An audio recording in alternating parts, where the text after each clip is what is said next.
Hold on. I'm having performance anxiety. A great opener. Abby and Kat were born in 1997 and became best friends when they were 6. Grew up together and started a band and bonded over music ever since. 20 years later, they are all grown up and spend their free time analyzing lyrics. Now here they are talking all about their Lord and Savior, Dr. Taylor Allison Swift. Taylor, if you're listening, we love you. Hello. Hi. Welcome to Swift Lore. I'm Kat. I'm Abby. And this is where we dive into the lyrics and lore of our Lord and Savior, Dr. Taylor Allison Swift. Absolutely. That's why we're here. It's New Year's. Happy New Year's Day. Oh my gosh. If you're listening on the day this comes out. If Yeah. not, get fucked, I guess. I'm really on a great opening roll right now. I'm really on it. It's the blazer. It's just giving me too much confidence. Dude, for, Kat looks amazing. Everyone right now, go to YouTube or find a clip from this episode on our Instagram. So you can see this blazer that I Kat thrifted. looks great. It's blue, like light blue velvet blazer. And also I have brown hair now. Yeah. No longer a blondie. You're no longer having blondie. fun. In the new year, no fun. I mean, I wasn't having fun while I was blonde either. Fair enough. It's giving depression. It's by the time this comes out, it's 2024. Yeah. And Reputation might be out. Here's hoping. Here's fingers It's not crossed. gonna be, but I hope. We can hope. We're manifesting it.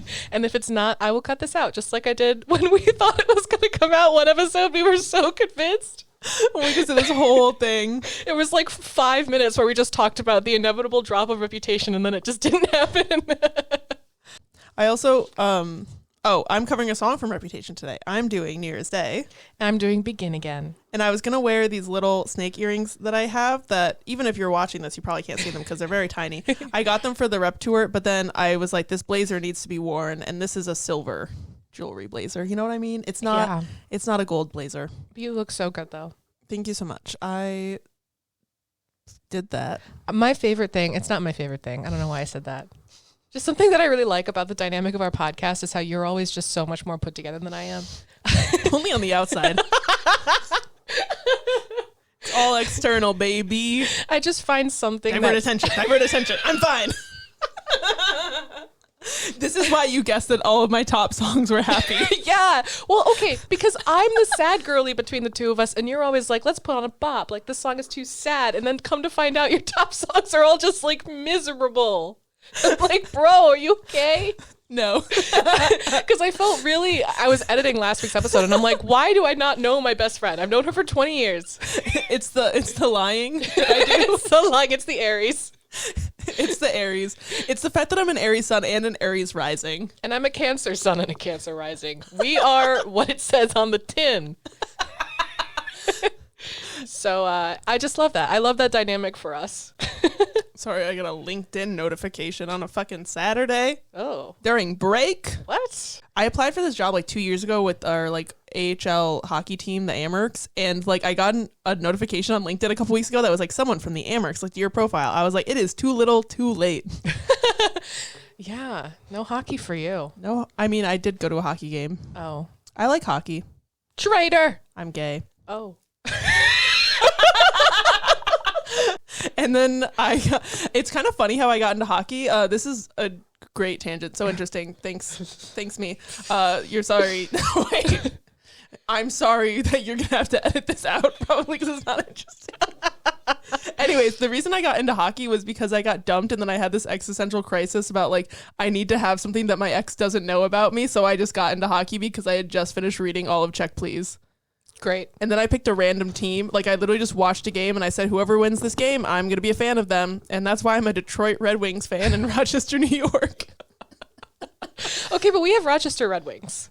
That's true. So the continuity is there. And also the Sabres, I guess, aren't good in Buffalo, which is like what I would do. I don't know enough about sports. That's all that I was just like, maybe I should start liking the Sabres. My dad was like, don't do that. And this is coming from someone where like sports is very big in our family. I played baseball for like 10 years. Not softball, baseball. Yeah, I did softball for a year, but I didn't like it as much. Fair Baseball enough. was great. Did it for most of my childhood. Went to a lot of basketball games, a lot of hockey games. That was just something our family did. I don't like sports. Oh, baseball, of course. Baseball games, Red Wings. Hockey is the only sport that I like watching because it's really fast and like it keeps moving and like nobody's being a bitch about getting hurt. Except for this one player I went to a game on Wednesday, and this dude like literally tripped himself and then acted like somebody pushed him so that they would get a penalty. Like he dove onto the ice, missed the puck, and then was like, I got pushed. It was giving soccer. It's giving if you know, you know. Shakespeare, as in your dog. My dog really likes to beg for food by pretending that her paw is hurt. When she was a street dog, she did almost get put down because they thought that she had a bad leg. But she was actually just committed to the bit. Just like And her now mom. she's so spoiled. No, I love committing to a bit. Look at us. We Who would've are thought? the epitome Of the bit. committing to the bit. The bit. 2024 is the year of committing to the bit. All right, guys, pick a bit and commit Pick a to bit. it. Commit to it. You heard it here first. Because that's what we did. And look at us now. Look at us now. Who would have thought? Not me. And that is the truth. That is the truth. Like, so should we talk about like what Taylor Swift? Should Maybe? Yeah, maybe. Oh, also look at this cute candle that I got. It's it's a Taylor Swift candle. It's a Taylor Swift candle. For the folks at home, it's an All Too Well candle that my boss got me for Christmas because she's an angel. Also, I would just like to point out that Kat goes, I got this candle from my boss. Smell it. It smells like a man, but then it's really nice. It doesn't smell like a man anymore. I don't like things that smell like men. I think it's like an internalized lesbian thing. It smells like a really nice man. See, the thing is, it's got like the like. Here, let me read the description. It's from CE Craft, and it's a unique blend of sweet disposition, getting lost in translation, and remembering it all too well, which is notes of bergamot, mahogany, and musk with notes of lavender and patchouli. Oh, the lavender. It's the musk that I don't like. It's always the musk. It's always the musk. Here, smell. Anyways, it's not lit. It's just here. I don't want to use too much of it because... No, I get it. I love lavender. Anything lavender is... Exactly. Yeah, just the lavender smell. Everything that I own is lavender scented. As it should be. Can I go first? Or Yeah. do you want to go first? Do it. As Joe would say, go for it. Go for it. New Year's Day. Wow. This song is the final song off of Reputation. Wait a minute. Wait a minute. Begin again, Celeste. Oh my god. The way we both got As soon as I started saying it, I realized it. Ah! Except Reputation never had any deluxe versions and never had any bonus tracks or anything. Like when the Vault tracks comes out, those are going to be like the only bonus. There was no deluxe rep. There was just Jail Reputation. for that. Jail for that. At least there was 15 tracks. That's true. So this is the final song on Reputation, written and produced by Taylor and Jack. For some reason, when I was writing that, my brain just would not stop repeating Swift and Off. So I just wrote that in my notes because Swift and off. Swift and Off. sounds I just like had to share it because I couldn't not. Sounds like a pasta casserole that like stroganoff, but it's Swift and off. Anyway. Next week, we'll be dropping our Swift and Off recipe. I'll do it. This was, Reputation was her final album with Big Machine Records. Boo. Boo. Is there a boo? I don't think there is. Big Machine's Records. All right, That's everybody crickets. clap for him. That's crickets. Nobody's clapping for him. Anyways, And the I had to work with what I had. Crickets go on. The crickets go on. They go on. They really are just on and on and They're on committed and to the bit. on. Another Joe So reference. Big Machine Records, for whatever reason, made this a single on country radio. Oh, weird. So this song was Country a radio? single. Yeah, exactly. Huh. Because they, I guess, were like annoyed that Taylor Swift had gone pop and that they were losing their grip. So it went like the highest ranking that I had on the country charts was 33. A lot of country radio stations like played it because they just like Taylor Swift, and then a lot of them were like, this isn't country music. We're not going to do that. Because it's not a country song. Not even It is like a ballad, and it's very like stripped down. It's definitely got, it's pretty much just piano and like a little bit of like guitar, and I don't even think there's drums in this. Like it's a very stripped back ballad, so I guess like you could just I think it's close just your eyes piano. and pretend that it's country if Yeah. you're the worst, which is what Big Machine did. True. This song also was interpolated by Olivia Rodrigo for her song One Step Forward, Three Steps Back off of Sour. And Taylor Swift and Jack Antonoff are credited as co-writers. Like that is the level of interpolated. Like if you listen to that song, it's the same it is chord the same. progression and tempo for the piano part. I love that song. But as soon as I listened to it, I went New Year's Day. Yeah, me too. And this one, like, it also was so obvious that before the album even ever came out, like, they were credited, unlike the Misery Business legal mess. Oh boy. But also, so there's a recording from a Reputation secret session. I don't really know where this recording is from. It was referenced on Genius, so, like, I feel like it's legit. But Taylor was talking about kind of, like, the storyline of the album as a whole, and she proved because last week I talked about how Reputation, like the story of the album, it starts out for like really heavy and then turns into these like slower like love songs and stuff. And I guess she talked about this in this secret session and talked about how the album storyline, she talked about how the album storyline as a whole goes from anger and intense feelings to where she was by the time she put it out, after she fell in love and realized that her priorities had shifted. And so that's like New Year's Day is like the end of that transformation of like letting go of her like anger. In terms of the performance history of this song, there was a world premiere performance of her just playing it like for fans on her little grand piano, you know, her little one, pocket sized grand piano. It wasn't a baby grand. It was a normal size grand piano. I don't know why I'm talking still. Why am I still going on about this? Anyways, I need to be put down. Moving on.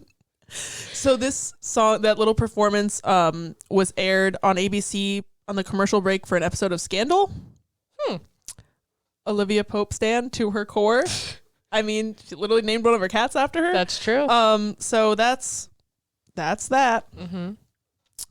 And then this was on the Reputation tour set list, mashed up with Long Live on the piano. Oh, I wouldn't have survived that.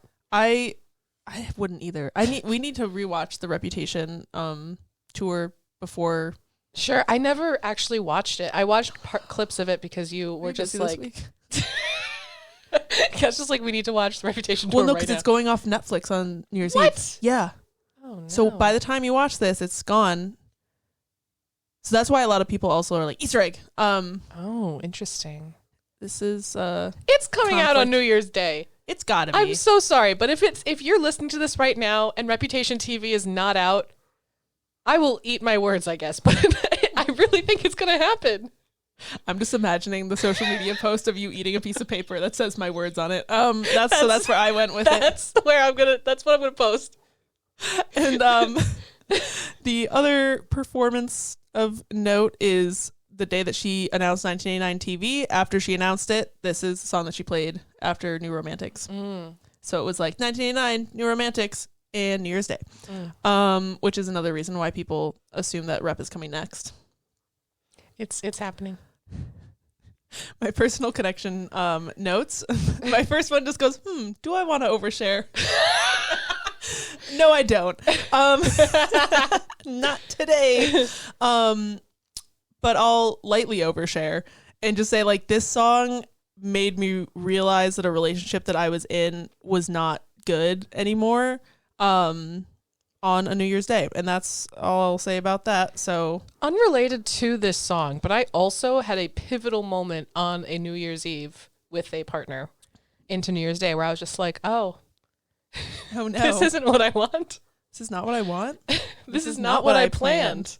And I just gotta say, I'm a Taylor Swift stan. Rhyming. So my Irvil.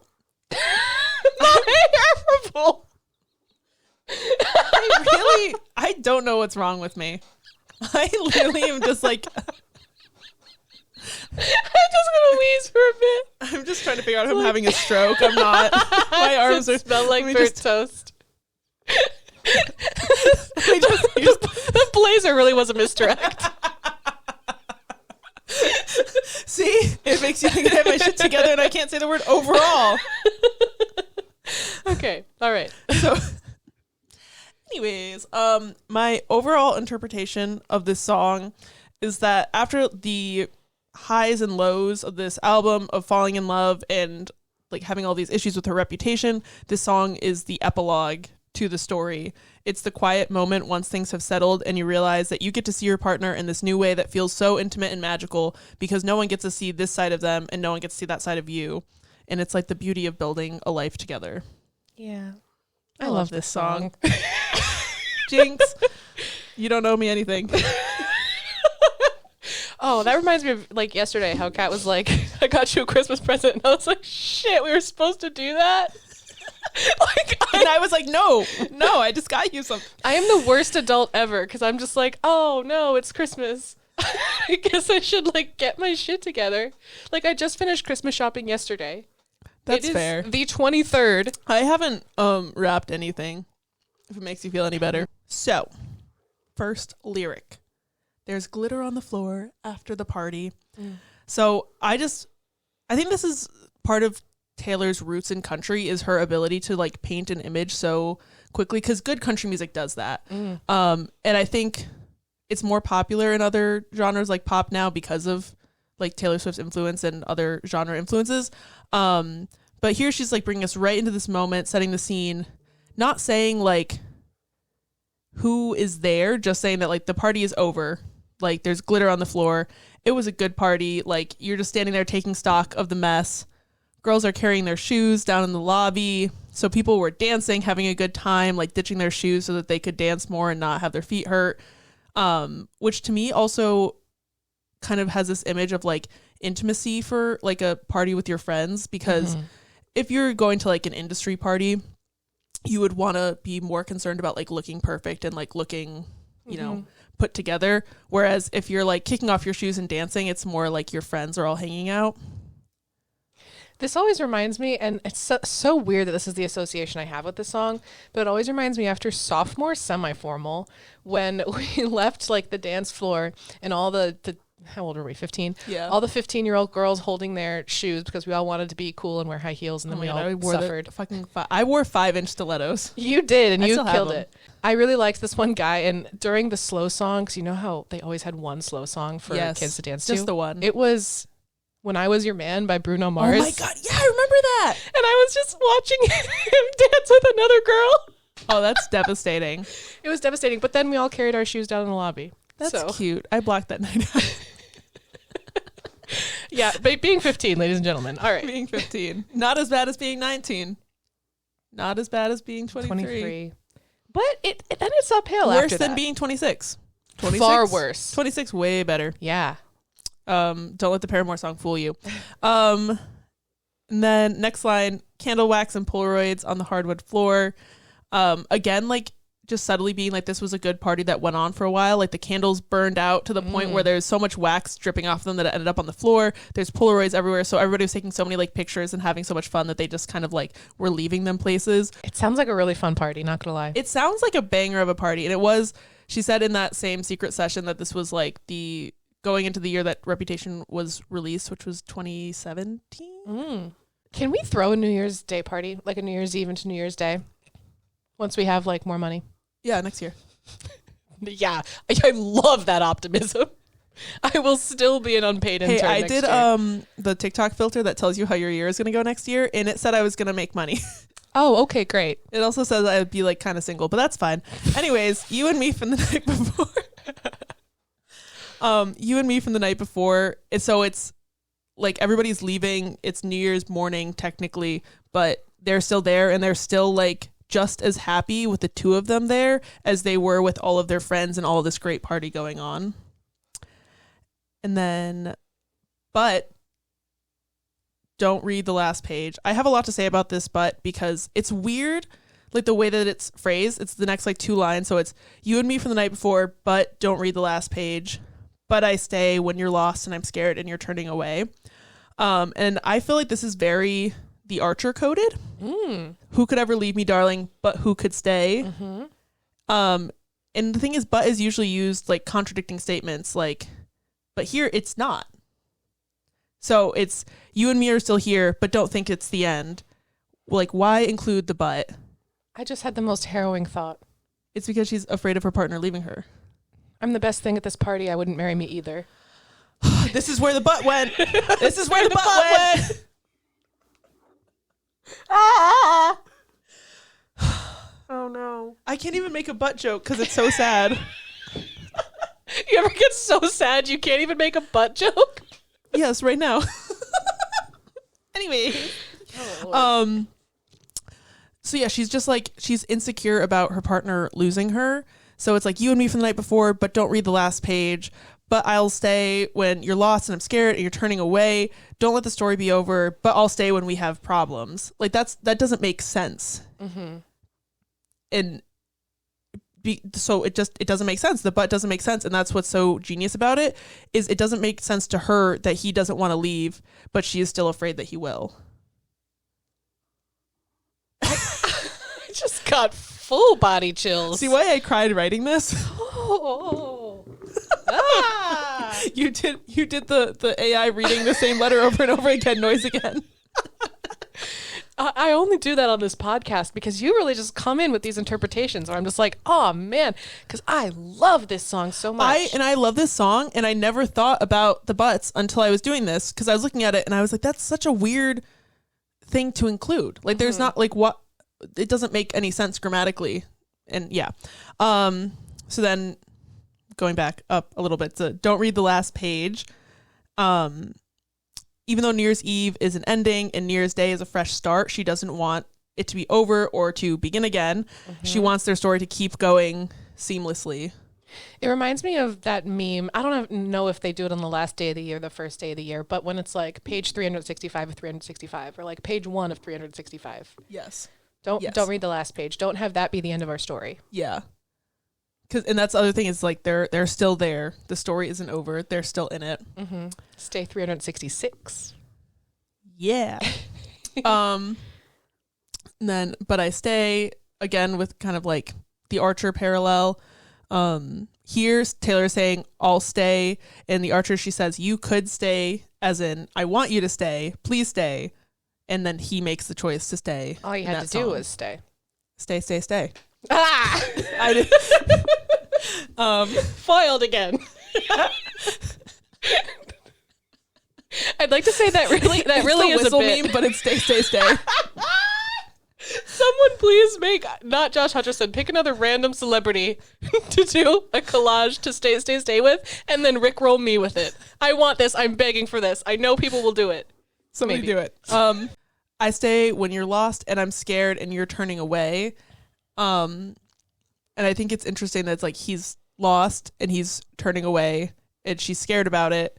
And it kind of reminds me of like Cornelia Street, Hope I Never Lose You. And also in that song, she was afraid, like, you know, there's the whole bridge of her basically saying like she left the morning after because she thought that he was going to leave first.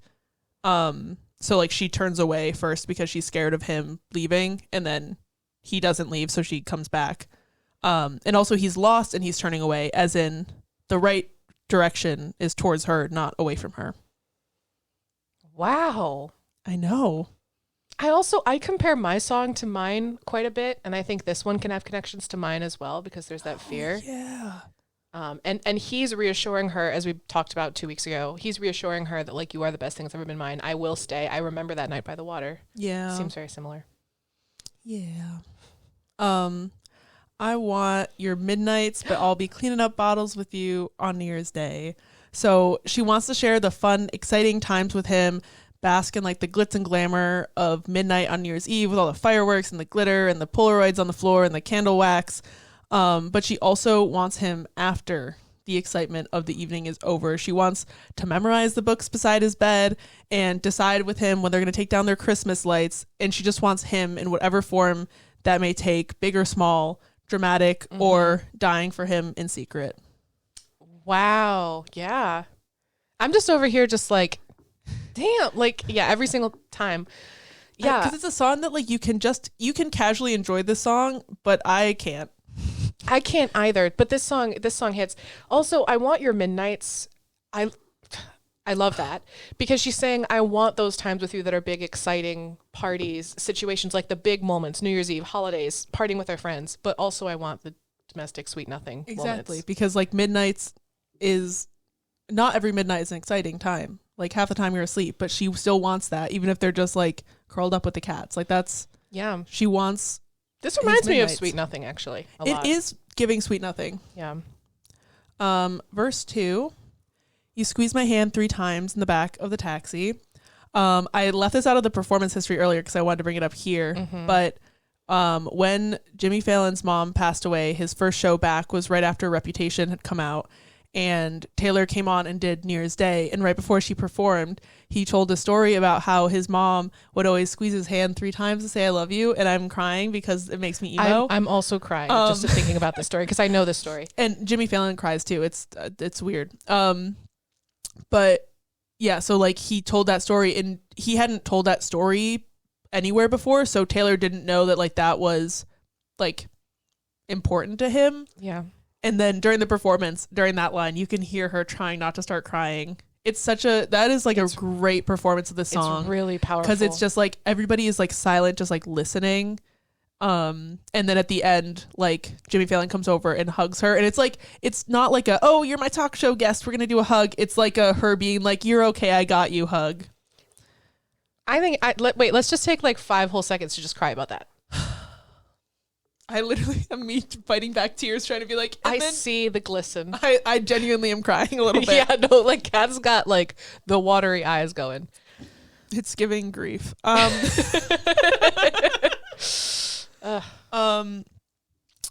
can tell that it's going to be a long road. And like, so her and Joe, who the song is allegedly about, met, right before everything went down with Kim Ye, in like the 1989 era, and like the time where she's talked about in her Time magazine interview about her just disappearing from the world for a full year because she was just so distrustful of everybody. And like it was a long road to rebuilding her internal sense of self and also her public image. Mm-hmm. And so like they're together and it's just, I can tell it's going to be a long road. But then also the next lines, she's committing to being there for him. I'll be there if you're the toast of the town, babe, or if you strike out and you're crawling home. And this is another, in my opinion, parallel to Lover, because this sounds like For Better or For Worse in Wedding Vows. It does. It's also I Want Your Midnights, but I'll be picking up bottles with you. It's a very similar sentiment. And I also have a note about the long road because I was thinking about in the 'Tis the Damn Season episode, I think that's the episode, where she kind of references the Robert Frost poem about two roads diverging and how she chose one and she kind of wishes what the other road would have taken her. Yeah. And this is saying like, I can tell that this is going to be a long road. They're going to be on this for they're not going to diverge. Yeah. I'll be there or if you strike out and you're crawling home. I literally wrote at the beginning of this note, this might be a reach, so we might tell me if this is a reach, we'll cut it. I think it's kind of interesting that like she doesn't say crawl a lot in her songs, but she says it in Innocent, for Always a Bigger Bed to Crawl Into, which is her song that she wrote about forgiving Kanye for the initial VMA incident. But that eventually is what led her to having this long road. In my interpretation, not yours. But she's also saying that if he does something that destroys like his public image, she'll still be there to comfort him and be the safe place for him to land. Wow. But I can't tell if that's bullshit. I think it is a reach, and I also think it's valid at the same time. Fair enough. That's art. That's art. The refrain, hold on to the memories, they will hold on to you. Again, in that secret session recording, she said that like in her intro for this song that there was 2 lines in this that she had kind of been like saving up and waiting for the right moment to use them. And this was one of them. And this is a line that like feels correct, but when I try to think about it, I can't really name like what it means exactly. It's like my best kind of guess is when you're like in a relationship and you're in love and you're holding on to these memories of you two together, and then when you're apart you kind of have these like memories to comfort you when they're not there. I think out of the context of this song entirely, I just think about how your body and your mind remembers your experiences, even if you're not actively thinking about them. Like your memories hold on to you and you hold on to them, even if you're not trying to. Like even in those soft, quiet moments, all of the history is still carried within you. Yes. I like that better than what I said. And I will hold on to you. I just wrote, who could stay? She could stay. And then also this line kind of makes me think of that famous quote from David Foster Wallace in Infinite Jest. Everything I've ever let go of has claw marks on it. Wow. I don't know if it's actually relevant or if that's just where my mind connects it. I don't care. I like that quote. And then, so that part, technically the hold on to the memories is technically the refrain and not like the bridge. So then the actual bridge is the other line that Taylor had been saving up that she mentioned in the secret sessions. Please don't ever become a stranger whose laugh I could recognize anywhere. This was also, we were together the day that it was announced that Joe and Taylor had broken up. Mm-hmm. And this was when I started crying because we were in disbelief. So we were listening to like a bunch of like Lover and Reputation songs. And this was the part where I just started bawling. I think in general, in a very normal way. This is one of my favorite Taylor lyrics also maybe ever because I think about it so often. Because it's so devastating and so simply put, like, please don't ever become a stranger whose laugh I could recognize anywhere. Because, like, it's that idea of I will never forget what your laugh sounds like. Like, those memories will hold on to me. And laughter is something so joyous, too. And I think that, like, it's just something so beautiful when you hear someone's laugh and you have it memorized. And the idea of, like, them becoming a stranger but you still know them. Mm-hmm. But at the same time, you don't know anymore. You know their laugh, but you don't know their life. Wow. And I didn't actually write this in my notes because I didn't think of it when I had my notes, but like you throw your head back laughing like a little kid and begin again. Oh. I know. Oh. And then verse 3 is a repeat of verse 1, but instead of you and me from the night before, it's you and me forevermore. Easter egg. Also, Midnights is in this song. Midnights and Evermore. Doesn't mention Folklore. Or Lover. Doesn't say Karma. Darn it, Karma truthers. That ruins that theory. We just do confirmation bias. We just take out the stuff that doesn't match our theory. Exactly. So this verse repeats the first verse with this one line change because they aren't just the versions of themselves from New Year's Eve, from the night before, from last year. They're going to love every version of each other, past, present, and future, forevermore. Mm-hmm. Just the last line of the song and of Reputation is I will hold on to you. And it's just, and then it, like, ends with the piano, just a very simple piano riff. And like comparing that to the start of Reputation with literally like the bam, bam, like it's this heavy, like intense song to start with it. Like, are you ready for it? And then this is just, I will hold on to you, quiet piano, fade away. Like this album as a whole is just going through like the hardest time of your life, being at the lowest low that you've ever experienced, and then finding this life-changing love and gripping them like a lifeline and holding on to them.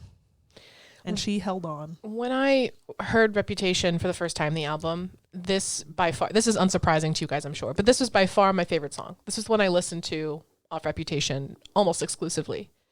Now I have much more of an appreciation for the whole album, but also I'm waiting for Rep TV. I can't wait for Rep TV. I'm going to lose my mind. And here's the thing. I was trying to think of discussion questions, but this song is just so like deeply emotional and intimate that like there's no question I can ask that's not just being like, do you want to overshare? So, I mean, maybe best or worst New Year's Eve kiss. I don't know if that's oversharing. And also I wrote, did we kiss on New Year's Eve in 2016? Oh my God, that's we did! But it wasn't at midnight even. It wasn't.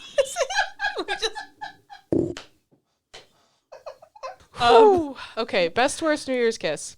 I mean, I asked the question. I don't have an answer. Because I've only ever like had one like actual partner on New Year's Eve that I kissed. So I guess it was the worst. I had one that was good, and now in hindsight, not so much. Yeah, I think that's I'm the same boat. So The relationships are over. true. We did not hold on to that. Am I right? But we also discovered that New Year's Eve in 2018. That's true. Oh, man. New Year's Eve, for whatever reason, we just got really, really drunk in Abby's basement. And then I remember because that was when I was in my vlogging era, and I vlogged like New Year's Eve, and I went with my family to go pick out a couch for my parents' house, and like I was violently hungover. Yeah. And like You I went had plans hard. to go out that night, but it was like I was wearing sunglasses inside the Rainbow Flanagan. Like that's and I walked in and I went, that looks like the comfiest couch in this place, and I sat on it, and then my mom was like, we have to keep looking, and I was like, go for it. And then we ended up on the couch that I sat on. So There you go. We were freshly 21, right? yes. Yeah, like freshly 21. Yeah, When you're so at it you're like, alcohol, yeah. Yeah. And we were like, yeah. Yeah. We went into that. Yeah, wow. So that was New Year's Day. That was New Year's Day. And now, begin again. Wowzers. Wowzers. In typical Abby fashion, I have made this song sad at one point. But Kat is texting. She's texting, and then she just breaks from text. Her thumbs are still going to glare at me. Texting my mom back. Glaring at Abby. My hobbies. Okay. Begin again. I mean, fair enough. Like, this can be sad. It is Oh, it's a sad because treat. she's talking about how sad her previous relationship was. Anyway. Okay, so this is track 16 on both Red and Red Taylor's version. We talked about how it was the last song on the standard edition. Yes. But then in the deluxe edition, it's followed by The Moment I Knew. Which is a choice. Ouch. Because in Taylor's version, they're just all in a row, all 30 songs or whatever. Yeah. And so you go right from Begin Again into The Moment I Knew, which is very much emotional whiplash. And I don't ever listen to the standard edition. I always listen to the deluxe edition. Or at least I did before, Yeah. the whole stolen version thing came out. I always listen to Red TV, which just all go in order. But I think the idea of this original standard edition ending on Begin Again, I think is very powerful. Yeah. Considering the whole theme of the album, all of the emotions, all the hot mess she goes through, and the Begin Again being a breath of fresh air. Very similar to New Year's Day. Yes. So I really enjoy that a lot, and how the last line, I watched it begin again, really sets it up for whatever comes next. So And then if you're playing the album on repeat, it's giving Sisyphus.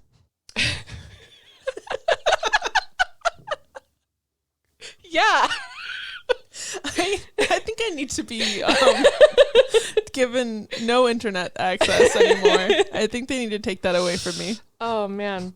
It's giving Sisyphus. You're doing great. Am I?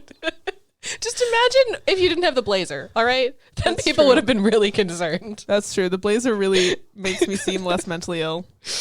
Oh, goodness. Got Okay. shoulder pads. So it was released as the second single from Red after We Are Never Ever Getting Back Together. Yes. Yeah. On October 1st, 2012. It was previewed on Good Morning America on September 24th and then was released on iTunes the next day. So, I don't know, just whatever. It was nominated for Best Country Song at the 56th Annual Grammy Awards in 2014. Why 2014? Why country? Great questions. Don't have the answers. It came out 2012. At the end of 2012. So I would make a case for 2013. Yeah, because I think 2013 is what it was up for. Oh, no, that makes sense. Because it came out in 2012 too late to qualify for the 2013 Grammys. So all the Red Awards were 2014. Oh. No, because I had to look that up when I did whatever Red song I did recently. Okay, makes sense. It had a big, blow up in Canada, just randomly. Canada loves a fresh start. Certainly.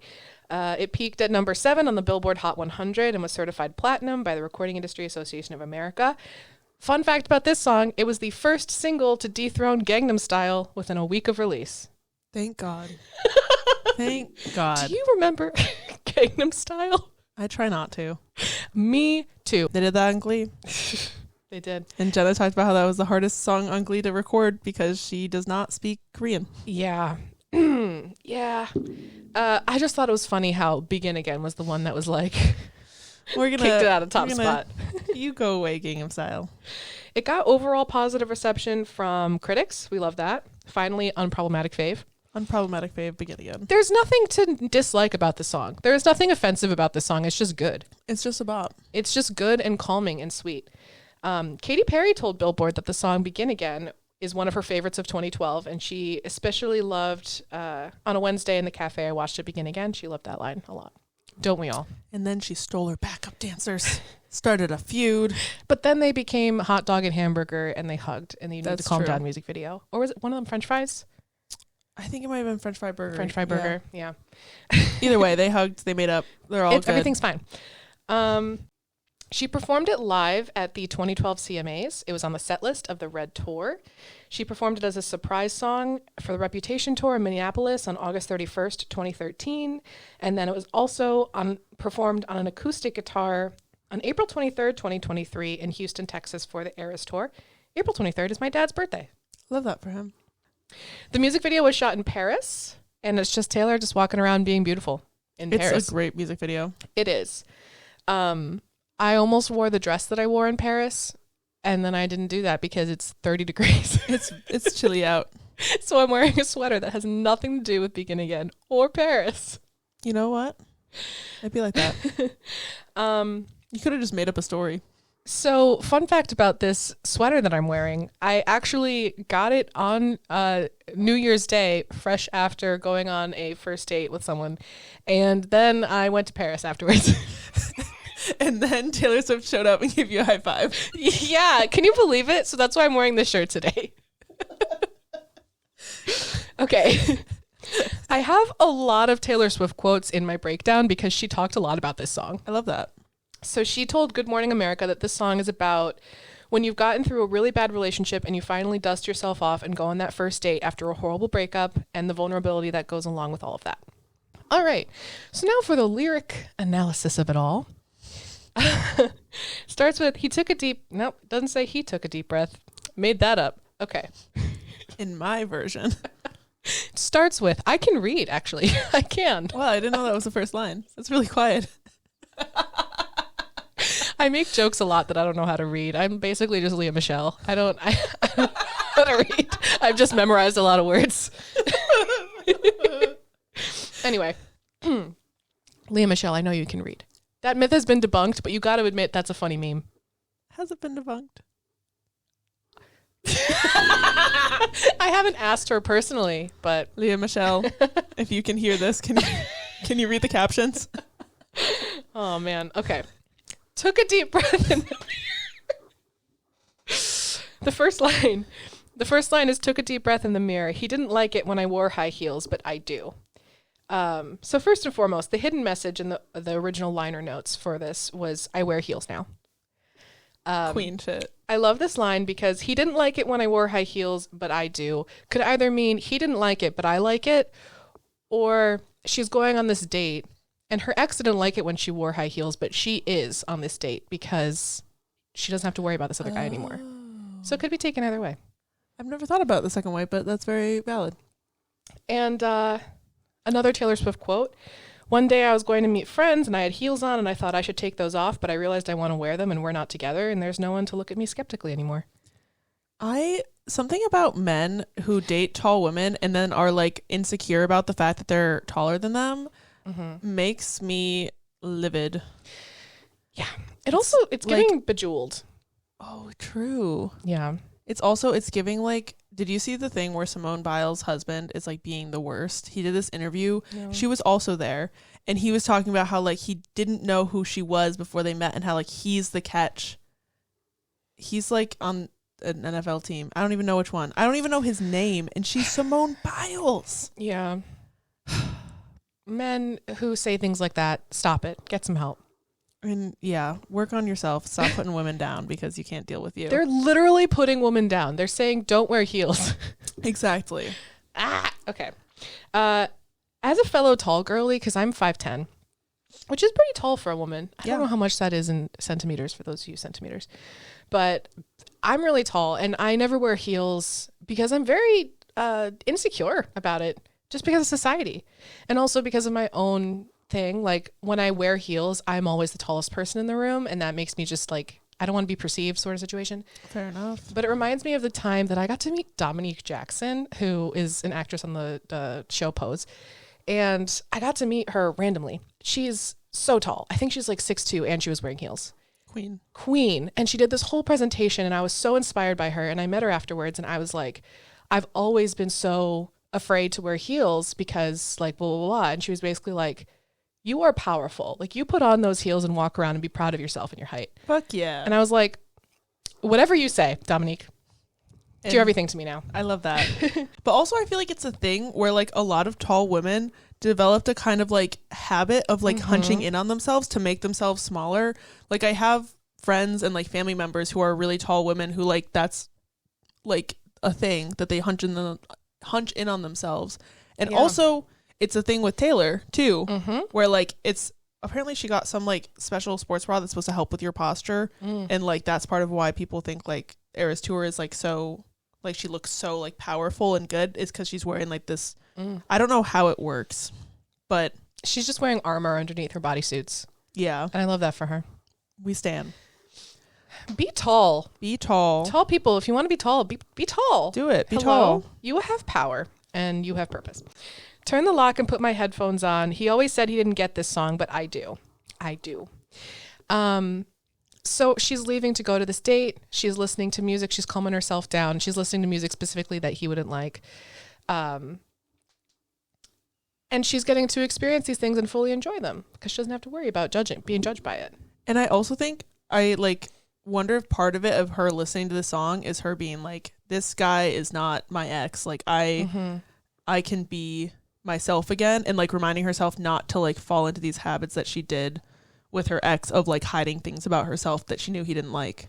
It's like, I'd like to be my own self again, but I'm still trying to find it. And she found it. Yes. She's still finding it because she still has his voice in her head saying I don't like this thing, but she's deciding to push past it. Yeah. So she's not like over it, but she's on the right path. It's so powerful because it's so good. You really do care about what your partner thinks of you when you're in a relationship, and you get absorbed in that and you lose parts of yourself. You can, not always, but especially when you're younger. Yeah. And then when you get out of the relationship, and like, I think about this quote from Halsey a lot where after she wrote Badlands and like her and her boyfriend who produced Badlands like broke up, and then her second album, she was kind of like trying to figure out like who she was outside this relationship because it was a very like intense, all-encompassing relationship. And she was just like, I would sit there and like look at myself in the mirror and say like, how do I want to do my makeup? Like, what do I like what songs do I like? That it's like not thinking about another person's opinions is like a revolutionary act when you're fresh out of a relationship. Yes, it's so important. It's so healing.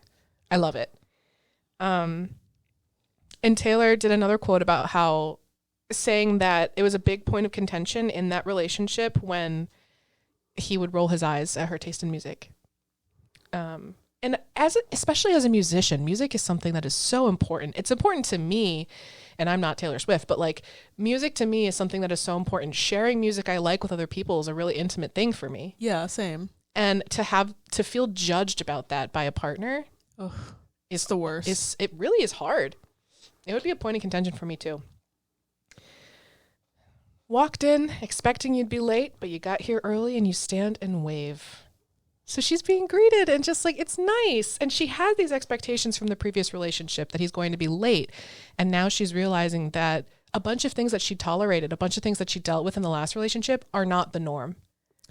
And also, I think like to me, like if somebody's always late, like to everything consistently, like even when you're like, oh, like we're gonna meet at this time, so like try to be there that time, and they're always late, like it shows kind of a lack of respect. Like not always, sometimes people just have ADHD and are late all the time like me, but like her being like, oh, this guy like cares a lot, like he got here early, he's putting in the effort like from the beginning and not trying to act like he doesn't care. Yeah.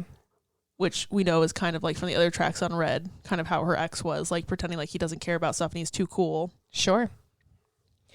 I just wrote as a little note, it's the post bad relationship. Wait, that was a red flag. Sometimes you So just real. don't know until you're out of it. Yeah, and then you're just like, oh, Like, wow, he was always Yikes. late and he didn't like my music. And like, huh, you didn't like it when I wore heels. And wait a minute. wait a minute. I shouldn't have put up with that. Oh, wait, I forgot I have a nail appointment at 5. That's the most ADHD thing to ever happen. How far away is it? Like 15-ish minutes, and she's usually late. So, Okay, I will speed so on sorry. through. It's okay. I'll speed on through. Okay. All right. oh my God, I forgot. It's okay, babe. It's okay. All right. I walk to you. You pull my chair out and help me in, and you don't know how nice that is, but I do. Once, like, because she didn't have this in her previous relationship. Yeah. It's another little detail, just something really nice. He has manners. Also, I've only ever had one guy pull out the chair for me before I sat down, and he was gay. So that So didn't that's- stop us from dating. Nothing can stop two people who are in the closet from dating each other. It was high school. I don't know. High school. I don't actually care about having someone pull their chair out for me. I actually don't like it. I see why it's a thing, but I'm just like, I would like to pull my own chair. I would like to serve my own food. You know, that's how I am personally. You throw your head back laughing like a little kid. So she also mentions laughing in Run with You Laugh Like a Child, which is very similar, like laughing and comparing it to children. I zeroed in on like a little kid. I zeroed in on that because I'm just like, this is where I'm about to hit y'all where it hurts. Okay. She does a lot of comparisons in her songs to being a kid. Mm-hmm. There's a lot of examples, starting from Mary's song, Just Two Kids, You and I. And then the very first night, Not Trying to Fall in Love, but we did like Children Running. Also in the in the list, it was like 1989 and Reputation. No children. I thought that was funny. Okay. Great song. But yeah, lots of times where she talks about like, tolerate it. I wait by the door like I'm just a kid. You're on your own, kid, obviously. Would have, could have, should have if I was a child. She talks about being a kid a lot. And then at one point in All Too Well, she says a little kid with glasses in a twin-sized bed. So she's talking about him being a kid. So she often compares herself to a child. And when she talks about relationships or her partners, she compares them to children fondly. As in like, you used to be a little kid with glasses. You used to have this innocence, laughing like a little kid. Taylor had to grow up quickly, and she lost a lot of that childhood innocence pretty quickly. She had to be mature starting from when she was young. And after her first big heartbreak, she's still recovering after basically becoming an adult, as Taylor talked about in the All Too Well behind the scenes. She said, you're watching a girl grow up after what she's been through. So comparing his laugh to a little kid is comforting because she doesn't have to be an adult anymore. She can be her own age again. Yeah. I think it's strange that you think I'm funny because he never did. This man, Taylor's so funny. Are you Taylor kidding Swift me? is so Boo funny. hiss. She is so funny. Girl, what the fuck? I literally wrote boo hiss in my notes. This makes me mad. She's so funny. Kat, we don't have time to laugh about boo hiss. I'm sorry. You That's have on a me. nail appointment you forgot about. I made it 3 weeks ago. That's why. Okay. Actually, I made it like a month ago. Anyways, continue. And All Too Well, I was never good at telling jokes because that's what he said. That's what he told her. Because he's a bitch. But she's so funny. And also, when I Bet You Think About Me, you roll your eyes at my jokes. Silly. What a silly Billy to Silly not Billy. think that she's a comedic genius. I've been spending the last 8 months thinking all love ever does is break and burn and end, which is very reminiscent of mine because not only her own experiences, but her parents. Like, this is what she thinks. Yeah, that's what she's seen and what she's experienced. Right. Okay. On a Wednesday in a cafe, I watched it begin again. This is my reach of the episode. All right, let's stretch it out. Get ready. Okay, my reach. Hear my elbows all just crack. Sorry, continue. In Forever and Always, she says it was a Tuesday when she caught his eye, and that relationship was supposed to be forever, but then it ended abruptly. So now it's Wednesday, so she's watching it begin again the next day. Huh. It's a reach. It is a reach, but I like it. I didn't mention this in the notes, but remember that movie Begin Again with Mark Ruffalo? Yes, I love that movie. I think about it. That's my Roman Empire. I literally think about that movie all the time. I remember you showed it to me, and you were like, this movie is everything to me. It still I is. only watched it one time, and it's on Netflix, so we should watch it. We should watch it again. I was thinking about it yesterday. I thought about it earlier when I was in the One Step Forward, Three Steps Back, because there's a song on it called "A Step You Can't Take Back" about stepping into a subway car. I think about track. Like a Fool. I think about that song a lot. So good. Again, I'm a sad girl. I'm always like, that pick the movie is saddest great. song. If you haven't seen it, it's great. It's Keira Knightley and Mark Ruffalo. Trigger warning: James Corden and Adam Levine. and him. James Corden is worse Yeah, to me. to me. Adam Levine tolerable. James Corden being a good guy, just weird. Well, it's a good movie though, so check It's it out. a if good you want. movie, despite the James Corden of it all. Speaking of Jameses, you said you never met one girl who had as many James Taylor records as That was you, a but great I do. segue. Thank you. I'm trying my best to get you to your nail appointment on time, bestie. And I'm picking my cuticles. Bonding over music instead of being judged by it. So important. So good. Another contrast. I know there was another song we did about how the relationship that she's in is so much different from her previous relationship. Don't remember what it was. Don't have time to think about it. But it is very powerful. Sorry. It's okay. I'm having a great time. I'm having a blast. Okay. I also have to pee. Before I got to my section, I said, I really have to pee. Let's just power through. And so like I'm really That's where we're motivated. at. I'm motivated to get through this. Okay. We tell stories and you don't know why I'm coming off a little shy, but I do. Okay, this is another line where you listen to it and you're like, ooh, calm music, calm, happy, cute vibes. And then you think about it and you're like, ow. Taylor's an amazing person. Like, obviously, we have a podcast about her. We love her. She's talking to this guy and telling stories and being a little shy, and he doesn't understand. He's like, but you're so amazing. Why are you being shy about this? Why are you putting yourself down all the time? And she secretly knows it's because in her last relationship, she always had to, like, subdue herself. Yeah, like she couldn't be her full amazing self because it made him feel bad. That's why she Right. couldn't wear heels, and he had to put down her music taste because that's what manipulative people do when they're in a relationship with someone out of their league. And it reminds me of the song How Do I Tell You by Lizzie McAlpine, where she's like, how do I tell you I got it from him? Like, from her previous relationship. Very sad. Chorus happens again. It's all exactly the same. Choruses. Let's get to the bridge. Does this Okay. need a... I don't... No, this... it's actually... It's sweet. It's sweet. Okay. Cute. I love how it's like as if we've never heard the song. Like, is this a sad?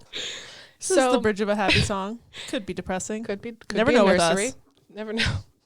All right. I would live in this bridge. I would too. The bridge over the Zen, the River Zen. Let's do it. Let's do it. All right.